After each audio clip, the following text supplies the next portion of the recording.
nkugamba nti Sseruganda omukenkufu Julius Nyanzi butereevu ayingidewo ate tulabe weewaawo ssebo tweyanzizza okuba nti otufisizaawo akadde. Amina mwami Kisenyi. Yes ssebo. Naawe weebale kumpa mukisa guno. Weewaawo ssebo. Era nange njatwala omukisa guno okulamusa ku bonna abatuuliriza. Nembeebaza gye batuusizaako engalo wiiki yonna kuva ku Lwokubiri oluwedde okutuuka ku Lwokubiri lwa leero. Yes ssebo. Tubeebaza bwebaza. Mukenkufu Nyanzi Julius ali mu studio za Kabozi. Yes ssebo. Kuva wali ku Prof Bio Research ku Equatorial Mall kiyitirivu tulabira ddala nti ebintu bingi bye tuzze nga twogerako kati ndaba ate ne ba police maker atandise okubiraba. Kirungi nnyo nti omanyi obugagga bw'ensi babupimira ku quality of air, empewo gye mussa size zino sente kubanga sente zino bw'obanga wowangalirawa waliwo obutwa waliwo embeera embi kuba kufa say kati quality of life ebeera wansi era kati ensi zikirimaanyi zikitaddeko nnyessira toxicity kino kijjidde mu programu yennyini mwe tuli eya toxicity twabyogerako wano nembabuulira ebintu nga bwe bitambula mu nsi yonna n'obutwa engeri gye bukosezaamu omwana w'omuntu. Kirungi nti nabo bazuukuse bamagulu meeru waliwo ebintu bye bazze nga batulimba bintu bingi nnyo kati nga emissions ezo batugamba abamu kati nga Trump takkiririza mu global warming yagamba global warming kabadi tekaliyo naye ogenda okulaba nti enkyukakyuka y'obudde y'amaanyi edda we twakuliranga nga tulaba ku binyomo nga tulaba ku bikennembi kati tebikyalabika twalabanga ku njuki obeeraawo enjuki nezikuyitako enjuki zasigala ku Prof Bio awalala zaddukayo wonna bafuuyira ebyobutwa mu Kampala yonna ozisanga ku Prof Bio Research kati kijja tuuka nga enjuki efuuse tourist attraction bannange ekyomutawaana ennyo kubanga watali njuki tewali ki kuwakisa birime tewali mmere mubisi gw'enjuki eddagala ly'amaanyi weewaawo era olaba nti enjuki waliwo ekibi kyasaakiririga abalima ebimuli kye bakola omanyi tebazaagala oziyingira oba mu greenhouse zonoona ebimuli byabwe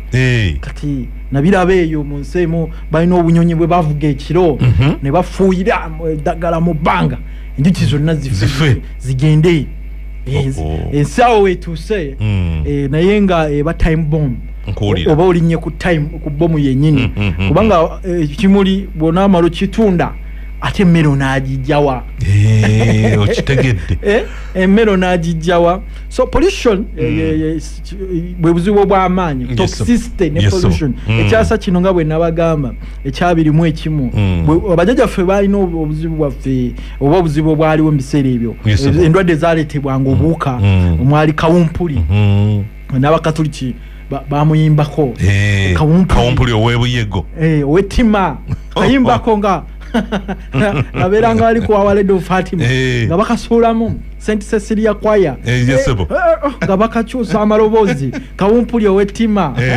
akayimba ako abakatuliki bakamanyi bulungi nnyo era n'ekyalo Villa Maria erinnya we lyava nti kawumpuli Villa Maria yali akutte enkundi ne bamugoba ne bagamba nti kawumpuli gwejja kuviira Maria wano ekibumbe kya Maria we baali bakitadde kawumpuli ali mungi nnyo wano mu Buganda Masaka eyo mu Buddu ne bagamba kawumpuli viira Maria saale yalingawo Villa Maria ekyalo nekitandikirawo eyo saidi z'ebuddu n'olwekyo obulwadde bwalingawo bwabuuka era abazungu be babuleeta kawumpuli yatta abazungu obukadde 25 25 million whites ne tebamwogera nako bandi badde bamuteeka gundi ku byafaayo okumujjukira nga bw'olaba holocaust omanyi abajudaya beewa nnyo importance ey'amaanyi the Bible eboogerako naye ate kiitya kati oyitira okubatta kikyogerebwako kyateekebwa ku maapu y'ensi yonna lubeerera holocaust tosobola giwakanya antisemitism guba musango so ne wano kawumpuli yatuuka omu ku haji Kasule muso mumanyi omugenzi awali bamubuddemu n'ekizimba oba baana ewandegeya endoza batekwa kuba baana kubanga ettaka lyawo lyonna erisinga lyali bakoze bulungi nnyo. I recommend that kiba kirungi nnyo okujjukira abantu baffe. Kati bamuzimbidde mall Haji Kasule Musa Mall kati wali abagende wandegeya ku bitala bagiraba naye yali musiraamu bukyala we yafa kawumpuli oba plague Haji Musa Kasule jajja wono omusambi omupiira Mujibu Kasule nanyini Proline nalaba no officier nandoze liku akalyabwe Proline Mujibu yali nnyo mu sports akyalimu so yafa mukyala yafa kawumpuli naye abakristaayo bali batitizi ne bagamba wange bagano muzikirako Bayisiramu bone bagamba abasiramu tumaye balina jihadi biki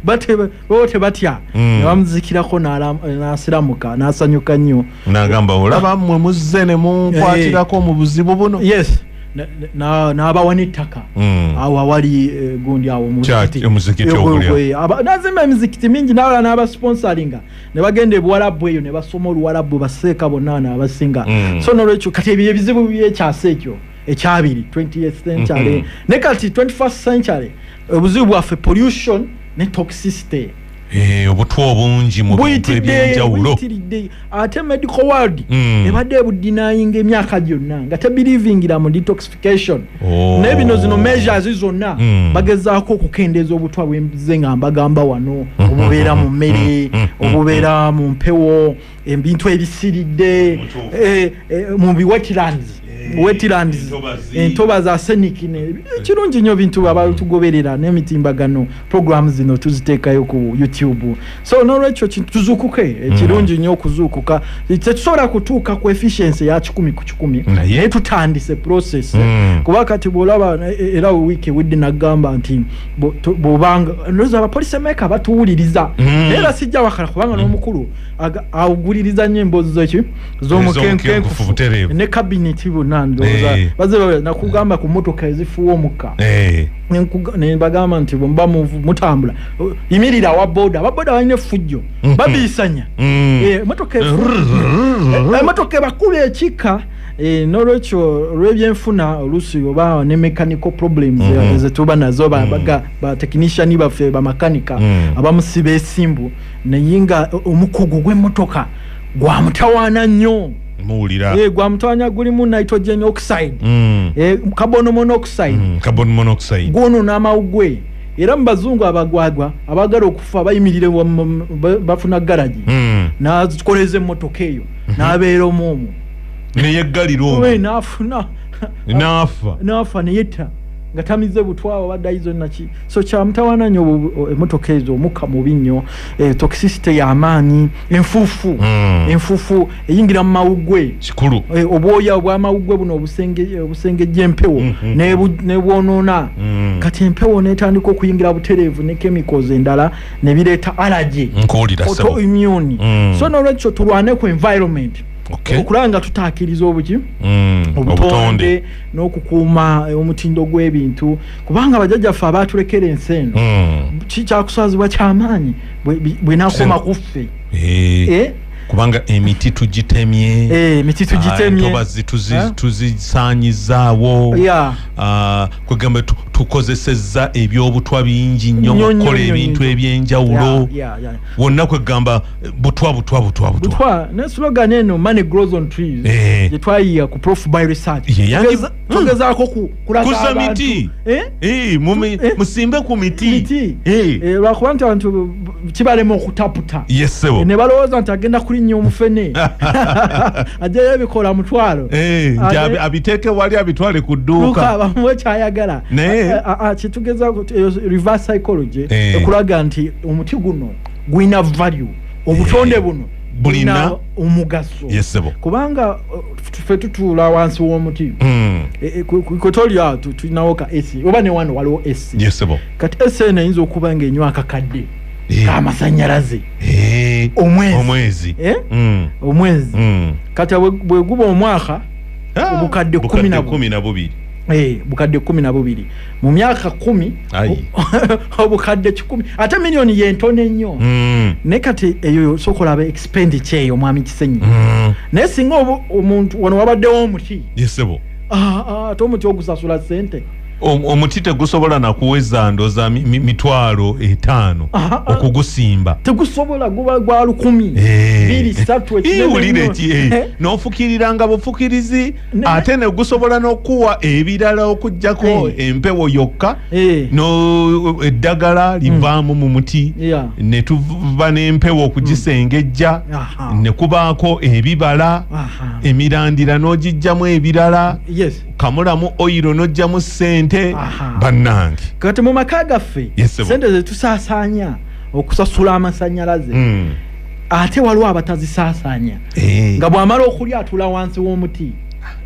nina mukwano gwange bamuyita Mulongo Kato yazimba tree house yazimba ennyumba ku muti naye ngamba nti empewo abanga ali ku beach olugira bwati ye n'alinnya omuti gwe busana we gwaka ng'alinnya mu muti kitegeeza sente yani oba obudde bwe buguma ennyo aliira mu tree house ye nga kitegeeza sente ze yandisaasaanyiza mu kusasula oba amasanyalaze gayaka ng'asasula faani oba air conditioning azisavinga so kati omuti ogumu oguba gusobola okusavinga obukadde 12 kateebereza bwegiba emiti nga kakadde eziba zisavinze sente nyingi nnyo naye omuti togusasula gwe olugira ng'otula wansi w'omuti ng'osome waliwo kati abali wansi w'omuti awulirize emboozi zino so n'olwekyo aliko kakyayike anywa kyekyo kyembagamba money grows on trees nga tonaona kutunda makoola naye value y'omuti kubanga omuti gusika ebbugumu nga tukozesa kye bayita latent heat of evaporation chemistry mujjukire bule hot air neyambuka wantu n'ofuna cooling effect ekyova olaba nti bw'obeera mu miti waba waweweevu n'olwekyo tukuuma obutonde bwe bugagga mu lulimi olw'economics omanyi nakuwulira Dr. Masiko Godoni sawandiisi wa National Drug Authority yatusomesanga economics wali kuwe Makerere yakiyita intergeneration equity bwe bugagga ffe bwe tulina okuwa abaana baffe obwensibo nga tebukomye ku ffe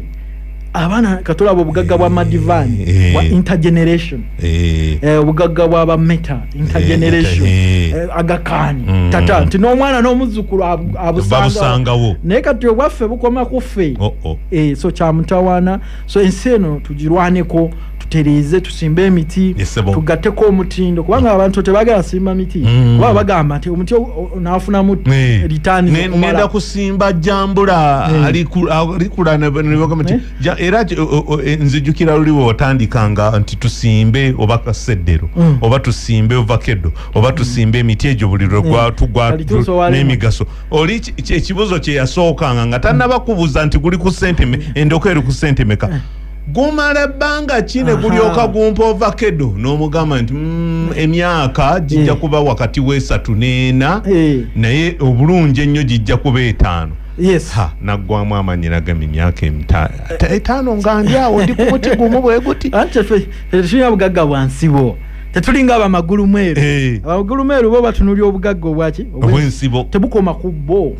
batunulira ne generation ekola ki teddako naye katolaba time abantu bano badde mu pokopoko simanya biki mwanyi myufu za kyenvu kati myaka 3 jiseebo kati emyaka 3 giweze tegeze yasimba omuti agenda tandika okungula buterevu bwe kaba kakomera mukisa agena tandika kakamu yakasimbira awo mwanyi yero ya myufu yasimba akakomera agena tandika kakamula wanji kati olabira ddala nti twesubya olwokuba era obudde butera ne butuuka naye environment tugirwaneko environment yaffe bwe bugagga bwaffe tutonoona environment tutonoona obutonde bugagga era nze awo ntekayo n'omukono kubanga ebintu bye tufunye ebirungi mu butonde nakatalo n'ekitabo nchiwandika nechigwako nentandika nechirala so nolwecho obutonde obukulu nnyo tubukuume ate tutunulire n'abaana n'abaki nazukulu tetukola bintu nga bikoma kufe era nsize bano abakulembeze baffe mbakyawa nnyo nolaba entobazi nga baziyiwamu ettaka nolaba entobazi baziyiwamu obukyafu emiti ne bagitema era n'amakerere ekyanyiza kwe kutema omuti ogwa kalitunsi gwe twatandikirako amajani ga kalitunsi abantu ba kalitunsi abanywa amajani ago bagawoomerwa naye mwe nali amakerere ntomanyi twalyanga eri ku 10 nkijjukirawo kati omanyi bakayita ate akasozi k'abayivu lecture room ziri eri kasozi nga tuli okuli eno wansi eno kumpi n'ewandege yeno tuliira downtown mu 10 kati ogenda okuvaayo ng'otuyanye nga tosobola kuyingirirawo lecture room kati nina omuti gwa kalitunsi awo nga natuulanga nempumulamu omalo mu esseri nacho mwe baba mu kampasa tena yingira lecture room ngo tuyanye bantu bajja kutunulira ngo wunya akatuuyo abaana banyole nkata kampasa kati gojja ojja n'akatuuyo ko katotula kawo no mulamu ne muti ogonga obikola bya kalitunsi bikunkumuke bina akaloosa nengamba wano no bintu omuntu akolamu amajani nintandika mpola ate simwe mwava amajani ga eucalyptus chavi chatandikira inspiration yavao makerere omuti obo babazungu bagisimba obani naye yasimba yenna yasimba kyabugagga neje manya amajani age milioni nga 10 za jemikebe amajani ga kalitunsi abantu abaganyweddi n'abasukali era kye kimu ku kinawa muzeyi omuzeyi musajja manyi agenda nafuna sukali ekikulu okusoka yali amakanya agamba kana kenda bye wano jjo lyabalamu walinga kadduka emisinde kaŋŋambe omanyi kati nali nkyasoma alowooza sinaba kukuguka nomugaa kati nze omuntu amaze emyaka 15 musome kati lwaki sikuwa kikolo naddagala koye nti omala funa digiri nemanya nti byoŋŋamba awo bituufu kati wenamala digiri n'atandika okuganywa aganywaledde kati emyaka nga 10 aganywa gatereza sukali we majani ago ga kalitunsi oiro w'ennimu nimutrine ne cinnamon n'ennimu abiteeka wansi w'olulimi byonna kola combination eyo omulundi gumu ali perfect era ze namugamba kyekirabo kyenkuwadde tolina kyomanja wadde omuzadde wakuwa support togamba nti osomusasula namugamba gwe omuzigo gwenkoze eki gwenzizezza actually ekyo kyogereko waliwo n'abantu tetuganye naye waliwo abacupula naddira n'atabula kasita mubaamu akawunyiriramu nga kalitunsi ng'agamba nti majani ga kalitunsi abantu abamu n'atamanya nti ate ali mu kunywa majani gali amalala waliwo ababuukira etokota abo tebabulayo nsi yonna kasitalawo etokota tolaba abana abasiketisi enokulanga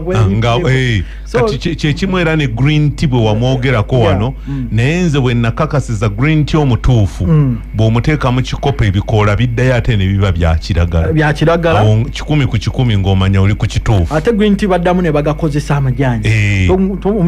tonya omulundi gumu oddamu n'ogateeka n'oyongera mu kyalo so munywamu emirundi 3 green tea so n'olwekyo ebintu byaffe tubirwaneko nnyo kalitunsi oyo waka waffe gyenva yakola enjawulo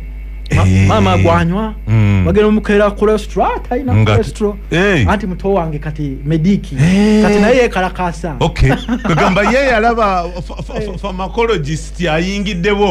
naye n'agamba nange kaŋŋende ku ddagala lyennyini ebyo medicine ajijayo ebyuma byabwe n'abakeberakeberawo yesebo nange nembawo ebyange netubisanya namugaga oli wa diagnosis nze ndi wa treatment nenga kitambula bulungi so far good twebaza katonda ekyo pride y'omuzadde okuba n'abaana nga basobola okuzza ku muzigo kiri priceless tosobola kiteekako muwendo gwa ssente so naye nga ate ebintu byetukozesa byebitwetoolodde so n'olwekyo ngamba nti abatuuliriza nti obutwa buno tubulwaneko package eno gye nabagamba eya chako diatomite kisula magadi ebumba eryeru esebo erye diatomite ne bumba erya kiragala mubeere nabyo ewaka it must have bigenda tuyamba nnyo kubanga tukkirize tugaane tetusobola kati kwewala kussa mu kaguguli mubi kulya kugamba kunaaba mazzi kukola kibuli wamu kati bitu biri naffe. Yes, naye ng'ate tuteekwa okuwangaala. Kikulu nnyo kubanga kiyamba abantu baffe ffe tufa tuli bato nnyo prematurely. Abantu baffe abandiyambye ensi eno bali mu ttaka. Eri ebweru omuntu bw'atuuka ku 8 nga bagamba kati oyo senior citizen. Wano bw'atuuka ku 5 nga bagamba senior citizen. Olaba nti abantu baffe abali e Bulaaya abava eno okugenda okufuna emirimu bali mu bakadde. Twandibadde kabonero k'amaanyi akatulaga nti abasajja bali bakuuma obulamu. Nkuwulira nti bannabo n'Abafirika abasinga bwe bagenda eri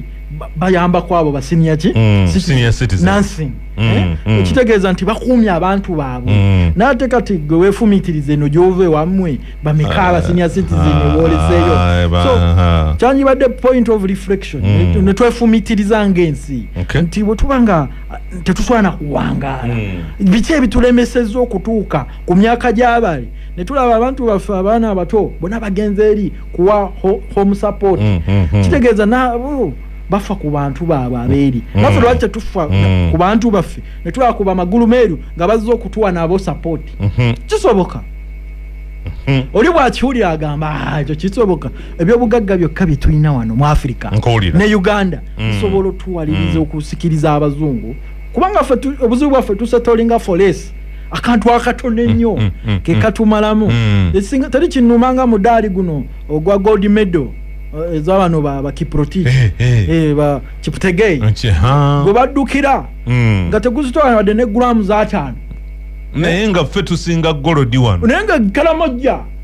tani naki ziri eyo n'omuzungu n'akulaga nti kagulamu kana ak'ataano kasinga oli owammwe oli ali piwa nti mu kilo emu eyawano waffe basobola okujjamu ne banaaba banajjamu hafu kilo eri piwa. Olwokuba bali bamusaanuusiza zaabu ne bamuwa kalawundi shape ne babalaga nti mujje n'eno mu booking hoteri mumale eno mwezi mulamba mujje mudduke eyo piara. Bwe tunaafuna piara bwetu pokopoko bwatu tujja gaggawala. Naye omusajja n'atuwa grams 5 ensi yonna Uganda Olympics twafunyeyo bugolodi bubiri. Laba golodi obuwo gw'omuwadde n'akuwako grams 10. Ate nawe n'okuba mu ngalo ne tukola ne state house visit ne tufuna ne kadenge za polisi ne zitwala abafunye emidaali ne tuyimirira ku kkubo zinabigana WhatsApp tebamukoona nako omudaali bakulagako omulage naye nga gwe nannyini zaabu tani ne tani ziri wano ziri emubende ziri e Karamoja naye omukulu bamuleese ne tukuba enduulu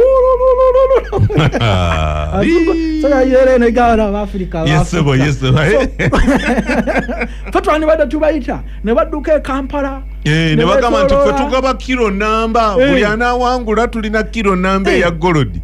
Ne kati lwaki bamanyi okwoza amayinja ago aga kolodi ffe tetumanyi gooza kutukula. Kati lwaki tetugenda ewaabwe oba ne tufuna amagezi agooza zaabu oyo mu kifo kyogenda ewaabwe tuddukire grams 10 ffe tubawenga tani gamba awangula tune tani tugibawa. Kubanga golodi asibika mu Africa. Ghana eyo yonna Gold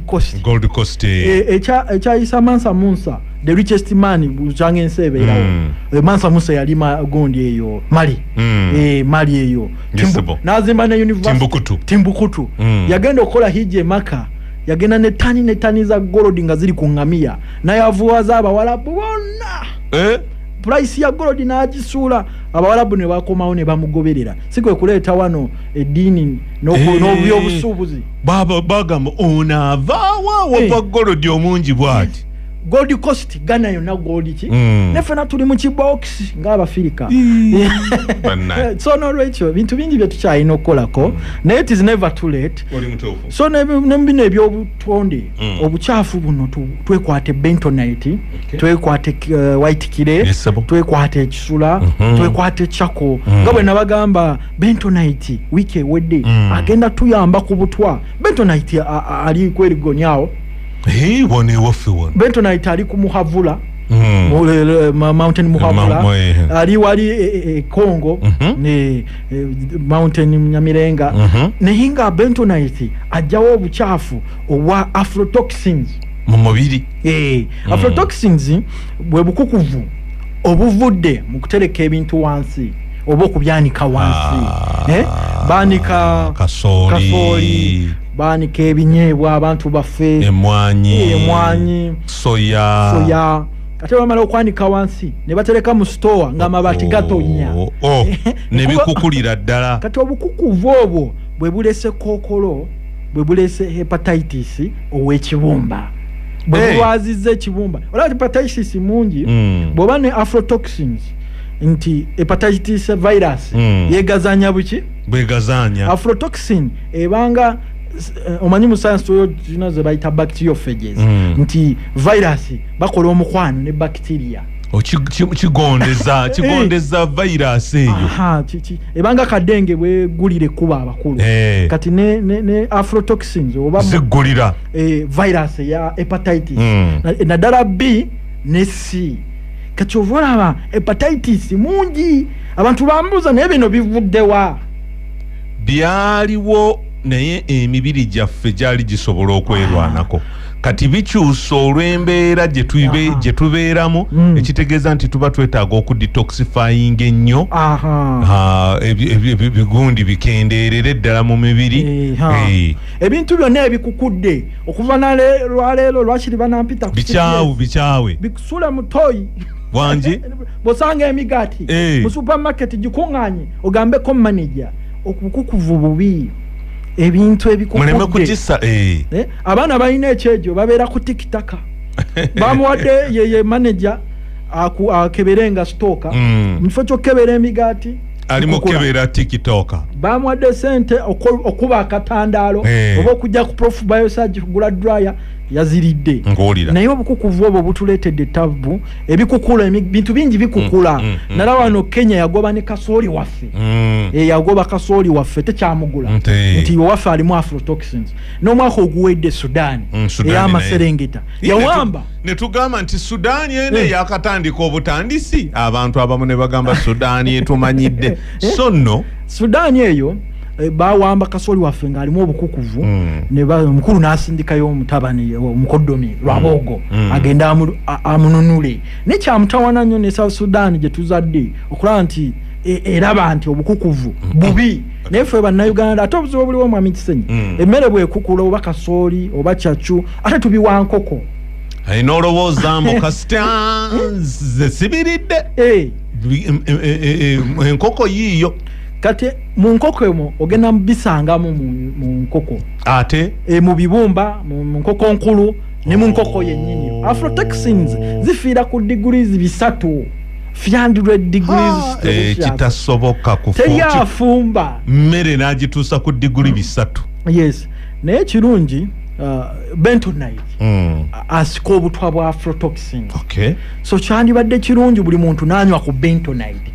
green kireyo nasika obutwa obwo obuva mu bukukuvu obukukuvu obwo bwa mutawaana nnyo nga bwe mbagambe n'ekintu ekiri nakyo biri bibiri bentonite green kire ne white kire diatomite tubiteeka mu mazzi ne tunywa okutaasa ekibumba aflatoxins. Aflatoxins ziri mu bintu bingi ate obuzibu bwa aflatoxins toziraba ekintu bwe kiba kikukudde bwe kiba kikuyambye ne kikola fruiting body n'olaba nti oba kiragala oba bulaka oba green bw'otegeerera naye ebiseera ebisinga mycelium oba emirandira gyakyo tegirabika gisigalako kuli olina kufuna microscope okugiraba kati abasinga bali emmere yekukudde kasooli akukudde ebinyeebwa bikukula cereals ne grains entungo so ne bikukosa n'obeerawo nga towona bakujjanjaba n'obulwadde tebabulaba bagamba nti owaayi ono anti kati awo ffe ate nga tusala eddiiro nga gamba baamuloga era ng'ogenda mu kkanisa oba ow'omuganga naye nga enkoko bwe zifuna aflatoxin toxicity teziwona ekitegeeza nti eggi lye babiise ng'enkoko yalya emmere eyakukula aflatoxin nze nzisangamu era ozisangamu era nezikosa naye ekyokuddibwamu emmere y'enkoko tuteekamu ebbumba eryeru ne betonite naawe noonywako nkuwulira otherwise ebibumba biggwawo ekibumba hepatitis akimalawo okuzimba kw'ekibumba ekibumba enzymes ziri elevated ezo bayita liver enzymes bw'ogenda kukekkebera liver function test osanga enzymes zonna ziri waggulu n'olwekyo twerwaneko ebbumba tulikozese ne wamu ne bentonite tukyaliko katono n'omukenkufu tugende mu mitwe gy'amawulire kyalina omukenkufu Julius Nyanzi yessebo omwami Kisenye weewaawo simye nnyo akakisa kano konyongedde era kantwala omukisa guno okwongera okwaniriza abakatwegattako nabo bwe tubadde nabo omusawo yaffe eri ewedde mwebale kuwuliriza Kaboozi omukenkufu nze ndi mu studios za Kaboozi kubiri wano e Kampala n'olwekyo mwenna abakatwegattako tuli basanyufu nnyo omukenkufu nga bwe mbagambye nze ndi emabega w'omuzindalo kuva ali ku Prof Bio Research tuli mu kwogera ku toxins omulamwa gwe tubaddeko omwezi mulamba nga naye mukulu nnyo era mu mbeera eno tulina okukimanya nti obutwa bwe bukyasinze kati okututta ndabye wano Guy Julius asomye amawulire n'agamba nti obukadde 3 n'ekitundu w'abantu bafa lwa butwa so kintu si kyakusaana toxicity nazoogerako wano nabyogera wano naye mbabuulira mu bizigo tusangamu ki machule naye njogera mu midumu gy'amazzi y'ebyuma lead naye njogera mu paint atakaze lead naye mbagamba ku arsenic ali mu muceere nembagamba ku plastiki mulimu bisphenol namubagamba buki bulungi nnyo nembagamba ku DDT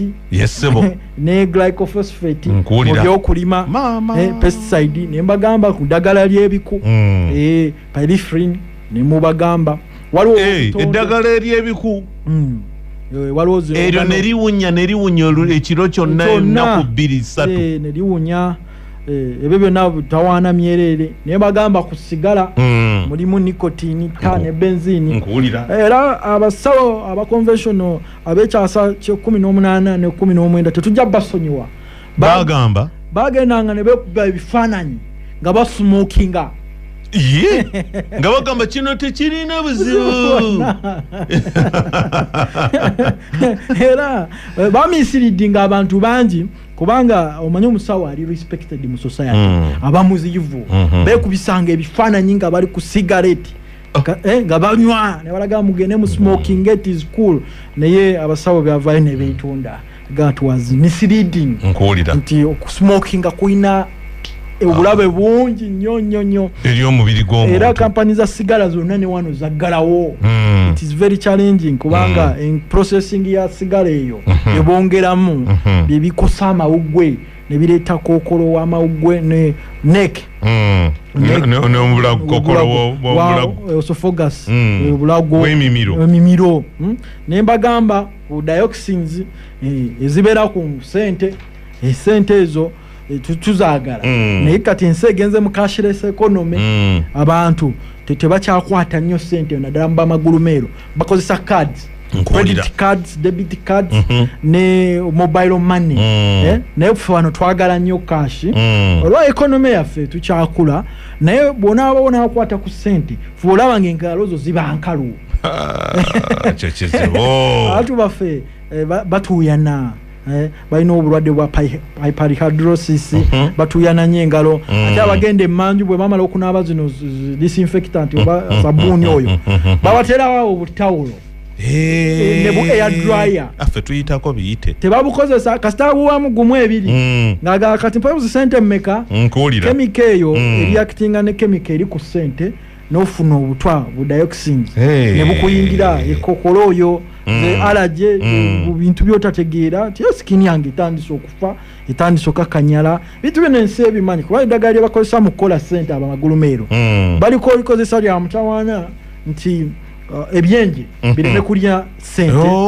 nemmese nazo zireme kulya sente nesente zireme kukula kubanga sente zikyusa engalo okuva mu mbeera yonna naye abantu abamu sente bazitereka na mu bitundu bya kyama and munaye ababbi b'e Kampala nazitereka ekitegeera kisaasanya obulwadde sente zikalinga infection mu COVID-19 sente zezasinga okusaasanya COVID mu nsi yonna naddala mu nsi abantu abakwata sente nnyo so n'olwekyo ebyo byonna tulina obimanya naye ebimu tebisobola bijjawo kati oba mangu naye bw'oba omanyi kikuyambako omanyi mu nsi muno obuzibu ignorance obutamanya naye kati bw'oba otegedde nti sente sina zikwatako engalo mbisi kati ba n'akatambaala nkuwulira bw'oba ne tissue weesiimuula engalo zikale buki bulungi era bw'osanga nga kashiya nga ayambadde giraavu tomugamba nti malala aba yeewala wamma aba yeewala obuzibu obusobola okuva ku ssente so n'olwekyo kyonna kyo tulina okukimanya abantu baffe mumanye ebintu bino knowledge is power naddala nga eri applied knowledge is what power ebintu biteeke mu nkola tumanye obutwa butwetoolodde buli mu bintu bingi nnyo ebintu kati nga bino ebikukula nkuwulira mbagambye kukukula kibi nnyo emmere ekukudde tolyanga abantu abali amawolu bafunanga liver cirrhosis entumbi abaana balwala entumbi ab'omukyalo omwana n'amyukirira n'enviiri ne zimyukirira ate tebakula manyi aflatoxins zireeta stunted growth mwana n'afuuka kafuupi tava mu kifo naye ng'olaba akasajja k'amaanyi ye mawolu ekitegeeza kwegamba ffe tubadde tulowooza nti aflatoxin bakulu bokka naye ne mu baana zibakosa nnyo ekitegeeza ne package eno yonna nga bw'ogyogedde n'omwana yeetaaga ogikozesa ayina ogikozesa kubanga aflatoxins zireeta stunted growth zita enzymes zino ziyamba kukola kw'omuntu emmere kumera amenya emmere so n'olwekyo bannayuganda dryer ye sundown eyasooka basomesa okola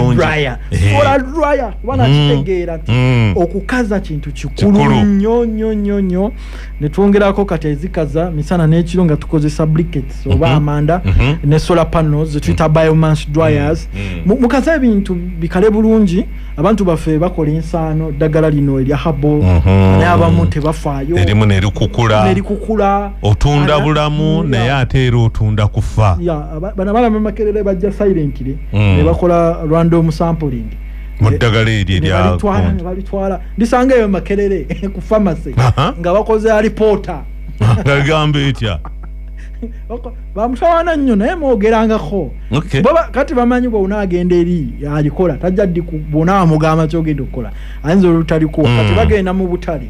najja n'agula kati ne bagenda eri ne bakola report nti aflatoxins meka eziri muno mycotoxins ebutwabu bwa bikaki heavy metal kati webakola reporter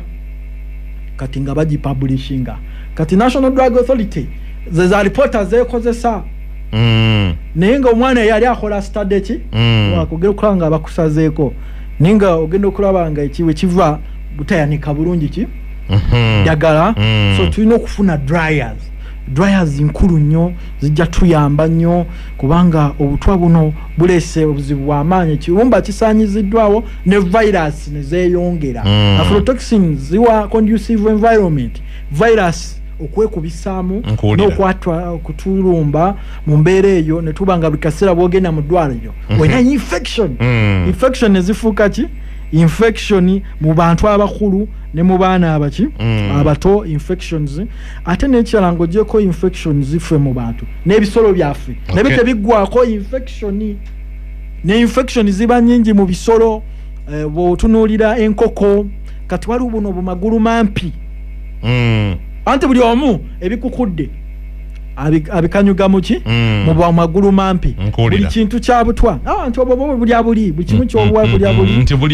buli so ekyo kireeta problem y'amaanyi kubanga bwe buba nga babuwa ate abantu baffe abamu babwagala nnyo kati ye bajja endwadde bagamba nti olwadde kino olwadde ekibumba nogamba ate kitya so n'olwekyo omulamwa gwa toxicity gwamaanyi nnyo abantu abamu bagamba nti omubiri gusobola okweyoza kituufu naye kati level kwe tuli gwetaaga support kyova olaba ebyo ebintu ebina bye nabagamba ebbumba eryeru ebbumba erya kiragala activated chako n'ekisula ky'amagadde mu byekwate bikola kye bayita kiration kwe kusika obutwa nga bw'olaba magneti bwesika ebyuma kijja kuyamba nnyo abantu baffe naddala abali exposed ate exposure tomanya kubanga obeeraawo madamu ennaku zino balina science emmere egenda n'egaga naafuna engeri gyagikubaganyamu nayongeramu ku bulungo omugaati gukukula n'asalako wali awakukudde n'akuwa kano katoosi n'ateekako n'ejjaamu ne bata sajja watu notakola ki notamanya naye kirungi mu byonna byonna ebituubo ebbumba nkolira likola nnyo kyova olaba nti ne mu bakadde baffe kati nga Dr. Kizito twali tukozesa research eyo tukozesa ebbumba eryo era yakola product yali nnungi nnyo Bavonite Bavonite nga n'enkoko teziddukana nkolira tezifuna mbiro ekiyumba ne kibanga kikalu kubanga bentonite ne diatomite bisikamu obutwobo obuddukanya enkoko nkuwulira kubanga enkoko bw'eri emmere ekukudde eddukana nnyo wali bibuleyira so n'olwekyo bino bye mbagamba tetubiwa buwi bantu bokka n'enkoko n'ebisolo ebirala byonna bye tulunda waliwo coccidiosis yesebo alo mimbi oyo coccidiosis coccidiosis oyo embiro y'omusaayi nayo diatomite agiziiza ne bentonite era abazungu bateeka nnyo mu mmere yaabwe bentonite ne diatomite olyose n'otubuusa kubanga nga oli bw'aba alanga emmere nagamba nti eno emmere eyange ntaddemu ebirungo ebiziiza coccidiosis n'obuuza n'ogamba oba biki n'obinoonyereza kulinga naye tabikugambye so nno ye bentonite ne diatomite byateekamu kati nga mu kiro ng'obulungo sobola okuteekamu kakebe kamu grams 10 mu kilo 10 ez'emmere y'enkoko otekamu diatomite grams 10 ne bentonite 10 notabula kiziiza enkoko zino obutalwala ki coccidiosis nkuwulidde waliwo omuntu yavudde Dubai ngazze kulaba music w'enkoko gwe tulina wali ku profile research enkoko gwe wayogerako nti oteramu enkoko bwe ziba zibiika ne zibiika bulungi waliwo ne dokita yawadde Dubai n'amubuulira nti enkoko zaffe tezifanga myaka 2 tewali n'emu yali ekoze eki yali efudde naye nga emmere bwe tuba tugitabula tuteekamu diatomite tuteekamu bentonite enkoko ziri zeeyagala nga tukutwalayo mamisenyo zirabe butereevu sebo ba muziki ate tezirwala omanyi nagwe ebigo nga nkyasoma enkoko zankubako nzijukira bawagamba nti n'ofuna n'ebiteeke lwa nkoko walaba ziggwawo zikunkumuka anti nali mu kisenyi onoonya mmere n'amasawo nkuwulira ate abaana bali mu kukola pepe makerere nenjimisinga misty pepper lecturer yagaana ogimpa naye kirungi lecturer oyo yajja ate mu sundowner mujjukira omukyalo eyali ensambya nange nemugamba nkuwa eriteeke what goes around comes around naye nga abalunzi baffe mukozese bentonite mukozese diatomite ate munyweko n'ebisolo ebirala mubiwe ente olabiraawo ng'egudde wansi afrotoxin kubanga ente ezimu baziwa ku kyakyo baziwa ku supplements so n'olwekyo omulamwa guno mukulu nnyo okukuuma obulamu ebbumba lino lya mugaso nnyo eryeru diatomite liviriwali mbaale ebbumba erya bentonite liri ku erigoni liri ku muhavula liri Kongo Chako kaitunsi mumusimbye buli wonna bakolamu batya Chako nabibasomesa wano Magadi banaiba baffe bamwina ab'Ekenya tewetaaga genda miles nyingi East African community oba osobola okumufuna naye kirungi prof by research byonna tubikola ki tubiina so kijja kutuyamba nnyo naye ng'omulamu ate mugubuusa maaso buli maka gafuna ebyo ebintu ebiki ebina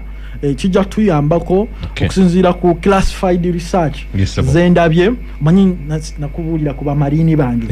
abali wali ku American Embassy abali bakolera Centers for Disease Control banjagala nnyo so batero kumpa ku classified research naye nisoma bampa n'engatto z'amagye bakuba nti ozambala basobola okubuuza nti owaizi nowazijjeewa batani b'ennanga banyinza okunanga nyambadde American boot class 1 ne bambuza naye nga bambi ekikulu kiriwo toxicity n'Abamerika bagira bengere kyobula n'amateeka gano gazze etteeka lyosomye litakolinga toxicity mu environment kyeyongedde cancer yeyongedde abantu bafa bangi ate ne report etuwadde abantu batono nnyo etuwadde obukadde 3.5 naye basingawo disease zonna z'olaba kati ziri related to toxins so n'olwekyo toxins tuzijje mu bisolo byaffe nga tubiwaako nabyo binywe mu mazzi n'okubiteera mu mmere yabyo naddala ebirya formula eza fla naffe tunyweko n'abaana tubawe baby formula kati ng'obwo obuugi bw'abaana abaana oluusi obumu siri ezimu ziba zakukudde bazikuba tojja tegeera so baweeko banywe baleme kufuna toxicity kuba toxicity aleeta stunted growth aleeta mental retardation obwongo omwana alwawo okukwata mu bantu abakulu atandika okwengerera atandika okufuna infection za virus ezikaseera bakugamba olina viral infection embulire tefa yonna sijja kwogera bingi omanyi bagamba one word for was person is enough omuntu omugezi omugamba ekintu eki gumu bwe guti aba yategedde nkutegeera so nza sijja kusukawo kamba we namba y'essimu eri 0702 06 52 kanjiddemu eri 0702 06 52 ne MTN eri 0779 51 yesebo 96 52 kirungi boli abali mu America tulina edduuka byonna gye biri kisula gyali kyako diriweeryo diri Colorado gabo bajja ku WhatsAppinga bawe contact person omanya America abali bantaddeko nnyo akazito ebintu bite nga kale let us give you a branch basobole okufuna nabo services emuto wange yanyambako nnyo ku inspiring bwe ningamba okay one good turn deserves another navone tubawa support na kuba bansanyusa bamu welcoming bulungi abantu bafabe abamu America na feeling at home n'ekinsanyusa nnyo nange ningamba kale babeerewo nnyo bamwami Sonko n'abalala na so abaagala mu America bajja ku WhatsAppinga ne wano abaagala nga bali wala tulina Jumia basoloba kubibatuusako naffe tulina delivery service naye nga twerwaneko ekyuma kiwagala kyuma nze mbawagadde